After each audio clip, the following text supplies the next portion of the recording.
Damn.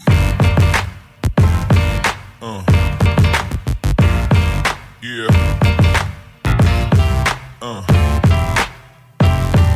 Assalamualaikum warahmatullahi wabarakatuh. Perkenalkan, kami dari kelompok 9 DPR akan membahas mengenai poin keempat SDGs, yaitu Quality Education. Quality Education atau pendidikan berkualitas merupakan salah satu dari 17 tujuan utama SDGs yang dibentuk pada tahun 2015 dalam pertemuan rapat PBB. Target ini menekankan tiap negara untuk memperhatikan dan meningkatkan kualitas pendidikan di negaranya masing-masing. Di Indonesia, dalam aspek pendidikan, masih memiliki kekurangan yang menghambat pendidikan yang berkualitas. Oleh karena itu, kami akan membahas opini mengenai kekurangan apa saja yang menghambat pendidikan berkualitas di Indonesia dan bagaimana solusi untuk meningkatkan pendidikan berkualitas di Indonesia. Berikut pembahasannya.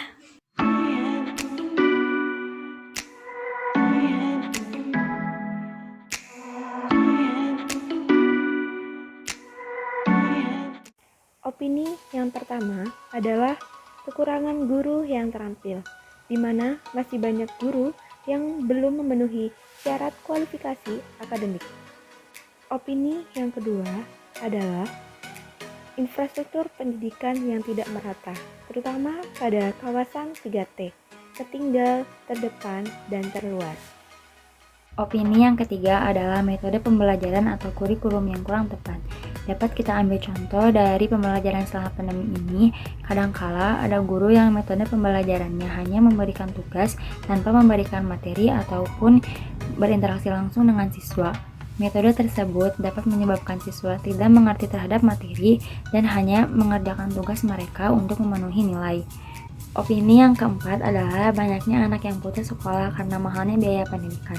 Di Indonesia ini masih banyak anak-anak yang kurang mampu namun memiliki semangat belajar yang tinggi.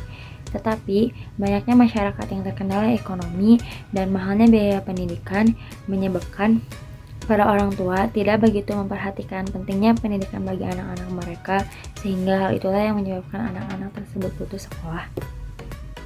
Opini kelima, rendahnya kesejahteraan guru. Rendahnya kesejahteraan guru ini menjadi PR besar pemerintah karena banyak guru-guru honorer yang menagih janji manis pemerintah itu. Baiknya, pemerintah segera merealisasikan janji tersebut karena dari guru banyak melahirkan insinyur, menteri, bahkan presiden. Opini keenam, masih adanya penyelewengan dana pendidikan. Korupsi di Indonesia telah menjadi budaya dan menjadi hal yang lumrah. Diklaim oleh ICW dan KPK pada tahun 2018, korupsi yang dilakukan oleh Dinas Pendidikan, universitas, dan sekolah itu sangat rentan dan sangat mudah dilakukan. Hal ini dikarenakan kurang pandainya manusia menikmati dan mensyukuri atas nikmat Allah yang telah diberikan. Kita sebagai generasi muda memang minim pengalaman. Oleh karena itu, kita tidak menawarkan pengalaman melainkan menawarkan masa depan. Semangat juang generasi muda untuk Indonesia yang lebih maju. Opini ketujuh adalah ketidakmerataan pendidikan. Umumnya masalah pemerataan pendidikan muncul apabila masih terdapat banyak anak usia sekolah yang tidak memperoleh haknya dalam naungan institusi pendidikan dikarenakan ketimpangan yang terjadi di berbagai aspek. Yang utamanya menekankan dan menempatkan isu terkait kurangnya perhatian pemerintah dalam memberikan pelayanan pendidikan bagi seluruh rakyat dan wilayah Indonesia secara luas dan merata. Dan yang terakhir, opini ke-8 adalah kurangnya bantuan pemerintah untuk siswa yang tidak mampu.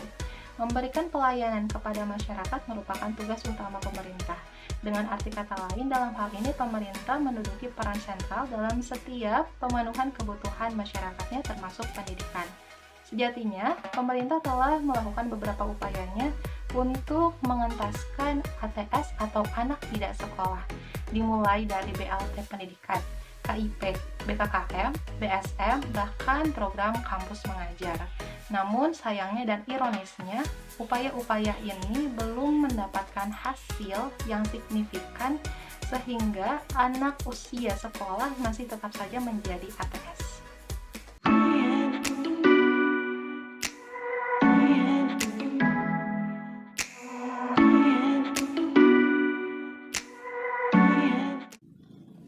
Solusi yang pertama adalah memperbaiki metode pembelajaran. Pada saat masa pandemi seperti ini, metode pembelajaran yang digunakan, terutama pada jenjang SD sampai SMA ataupun SMK, para pengajar hanya memberikan tugas saja kepada para siswanya. Seharusnya pengajar mengubah metode pembelajaran dengan menggunakan metode ceramah atau para pengajar membuat sebuah video tentang materi apa yang akan disampaikan. Dalam kegiatan merancang pembelajaran, guru seharusnya memahami karakteristik siswa, tujuan pembelajaran yang ingin dicapai, atau kompetensi yang harus dikuasai oleh siswa. Yang kedua, peningkatan mutu guru. Para guru yang mengajar harus memiliki keahlian di bidangnya sendiri, seperti seseorang yang mengenyam pendidikan tentang seni budaya, maka orang tersebut harus mengajar tentang seni budaya. Dan juga meningkatkan keahlian dengan cara mengikuti webinar atau pelatihan sesuai dengan keahliannya, juga ditambah dengan adanya lisensi bersertifikat untuk guru yang berkompeten. Solusi yang ketiga adalah mengadakan bantuan operasional sekolah. Dengan mengadakan bantuan operasional sekolah, pemerintah dapat membantu sekolah untuk meningkatkan layanan pendidikannya seperti pengadaan buku, pengadaan sarana dan prasarana, sehingga infrastruktur dan layanan untuk siswa juga terpenuhi dengan baik.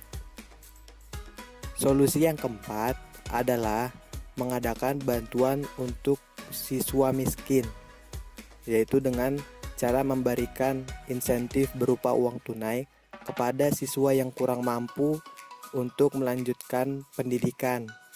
Solusi yang kelima adalah pemerataan pendidikan. Di Indonesia, pendidikan dinilai kurang merata, khususnya di daerah yang jauh dari kota atau daerah pelosok. Maka dari itu, ada beberapa cara yang dapat dilakukan guna memeratakan pendidikan di Indonesia, antara lain pembangunan gedung sekolah secara merata, pembagian buku-buku pelajaran secara gratis, program pembagian peralatan sekolah secara gratis, dan pemenuhan kebutuhan guru di berbagai pelosok daerah. Solusi yang selanjutnya atau solusi yang keenam adalah dengan meningkatkan sarana dan prasarana pendidikan.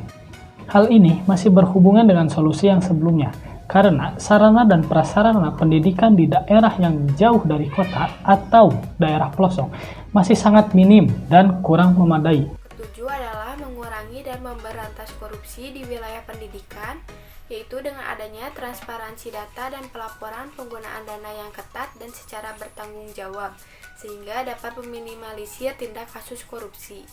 Yang kedelapan yaitu meningkatkan kesejahteraan guru, yaitu dengan adanya peningkatan gaji honorer dari tahun ke tahun yang menjadi tolak ukur pemerintah dalam meningkatkan kesejahteraan guru. Selanjutnya, kesimpulan. Pendidikan merupakan aset bagi setiap bangsa. Masa depan suatu negara dapat diramalkan oleh bagaimana kualitas pendidikan masa kini. Oleh karena itu, apabila dengan diselesaikannya kekurangan pendidikan yang terjadi di Indonesia, kita berharap agar masa depan bangsa Indonesia dapat lebih baik dari masa kini. Sekian video dari kelompok kami untuk memenuhi tugas Magata 2021. Terima kasih sudah menonton. Wassalamualaikum warahmatullahi wabarakatuh. I am what I am today, 'cause I did it my way, nothing y'all can say. In this life for the next